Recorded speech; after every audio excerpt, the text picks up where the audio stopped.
Nama saya Ebi. Ini teman-teman dan keluarga saya. Yang ini saya dan Laura. Laura itu sahabat saya. Tapi saya baru kenal dia beberapa bulan yang lalu.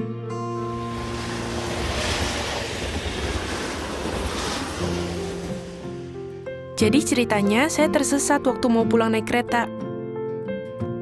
Nah, ada satu orang yang mau bantu saya. Namanya Laura. Dia kasih saya peta. Saya kasih dia risalah. Ternyata dia saksi juga. Dan rumahnya dekat sama apartemen saya.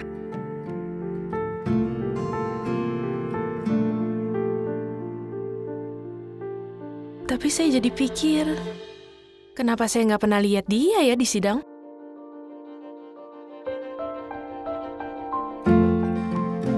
Tidak lama setelah itu, keluarga Clark ajak saya makan sama-sama. Mereka jago banget masak. Brur Clark itu penetua di sidang saya. Waktu saya cerita, dia langsung tahu kalau orang yang saya cerita itu Laura. Katanya, dulu Laura gabung di sidang kami, tapi udah lama dia kecil hati. Dia jadi tidak aktif. Penetua udah datang ke rumahnya dan coba bantu dia. Tapi belum ada tanggapan dari dia. Jadi saya tanya, boleh nggak saya coba datangi dia? Brur Clark bilang, itu ide bagus.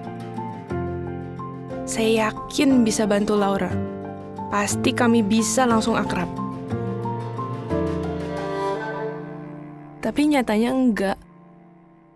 Saya sempat bicara sama dia, tapi mungkin waktunya nggak cocok. Pokoknya gagal total. Saya merasa bodoh.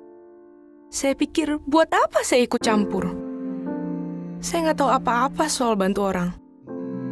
Mestinya biar penetua aja yang urus.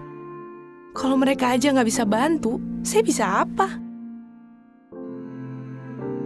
Waktu saya ketemu Brur Clark, saya cerita sudah ke rumah Laura. Saya cerita juga tentang perasaan saya. Saya berkali-kali minta maaf sama dia. Tapi dia nggak marah, dan dia juga nggak kecewa. Dia justru puji saya karena udah mau bantu Laura. Dia bilang penetua nggak akan menyerah untuk bantu Laura. Dan saya nggak boleh menyerah juga.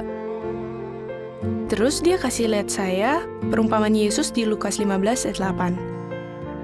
Kata Yesus, atau wanita manakah yang mempunyai 10 uang logam drachma, jika ia kehilangan 1 uang logam drachma, tidak menyalakan pelita dan menyapu rumahnya serta mencari dengan teliti sampai ia menemukannya?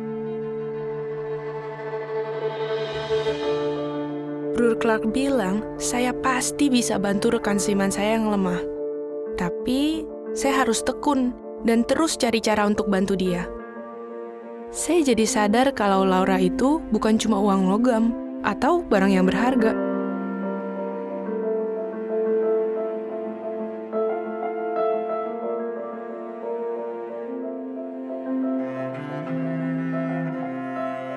Saya jadi sadar kalau saya kehilangan saudari seiman saya. Saya mau bantu dia sebisa-bisanya. Tapi kali ini, supaya berhasil, saya riset dulu, terus berdoa, dan buat persiapan.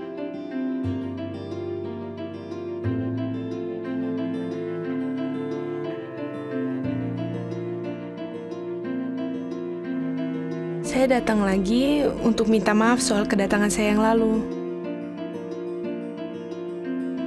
Awalnya dia masih tertutup, tapi dia mulai berubah. Jadi saya datang terus. Penetua juga terus datang.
butuh waktu dan upaya.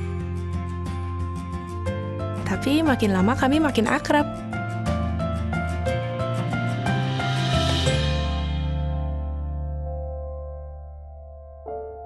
Dan dia mulai terbuka sama saya. Karena dia stres, kecil hati, kadang omongannya beda sama yang ada di hatinya. Bicaranya sembarangan, tapi saya dengarkan baik-baik. Pernah sekali saya peluk dia erat-erat, dan saya bilang, "Aku sayang banget sama kamu. Yewa juga sayang kamu."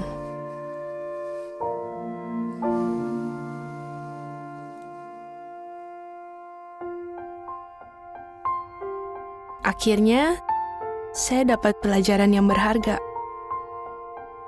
Saya mengerti saudara-saudari kita bisa hilang dan perlu bantuan kita. Dan kita nggak harus jadi penatua untuk mendengarkan dan mengasihi. Laura itu sahabat saya. Dia hilang, dan saya temukan dia.